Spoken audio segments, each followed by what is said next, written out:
Quando acontece alguma coisa na nossa vida, bem menos do que aconteceu com Jó, o que a gente faz? A primeira coisa que a gente faz é adorar? Seja sincero, é adorar? Não, é questionar. Por que está acontecendo isso? Por que eu estou passando por isso? Eu sou justo, eu sou reto, não estou pecando, não estou fazendo nada de errado. Que castigo é esse? Você começa a achar culpa em você começa a pensar em coisa que nem está na mente de Deus. E aí é onde a gente estende o processo, porque a gente fica preso em um questionamento que não é o lugar que Deus deseja que a gente esteja. O propósito não é Deus prender você nesse questionamento para você, naquele momento, encontrar uma resposta dele. Ah, mas por que um justo sofre? Por que José sofreu? Por que ele foi vendido pelos irmãos?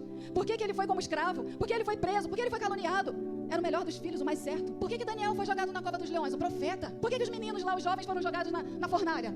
Eles estavam adorando a Deus. Por que Davi, o menino segundo o coração de Deus, apacentando as ovelhas do pai? Por que ele foi parar numa caverna, fugindo do rei, que ele fazia o bem para aquele rei? Ele expulsava os espíritos malignos que se apossavam do rei Saul. E no final das contas ele estava dentro de uma caverna, fugindo, e ainda teve que encontrar uns 400 homens que estavam em situação de desespero, desgostosos, angustiados, endividados. Imagina o que foram os dias dentro daquela caverna. E Davi ficou ali nessa situação. Ele tinha uma promessa de ser rei. O cara já está no mínimo num lugar parecido com um palácio, sendo treinado, mas ele estava sendo treinado. Só que o treinamento de Deus, os lugares, são um pouquinho diferentes do nosso. Sabe por quê? Porque os deles são perfeitos.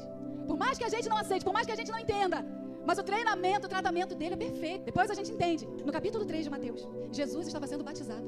O Espírito Santo vem sobre ele. A manifestação do Espírito Santo sobre ele. O mesmo Espírito Santo que veio sobre ele estava levando ele para o deserto para ser tentado por Satanás. Ele foi levado ao deserto para ser tentado por Satanás. O cúmulo da injustiça. Jesus não tinha pecado e ele foi tentado. Ele cedeu à tentação? Não, mas ele foi tentado.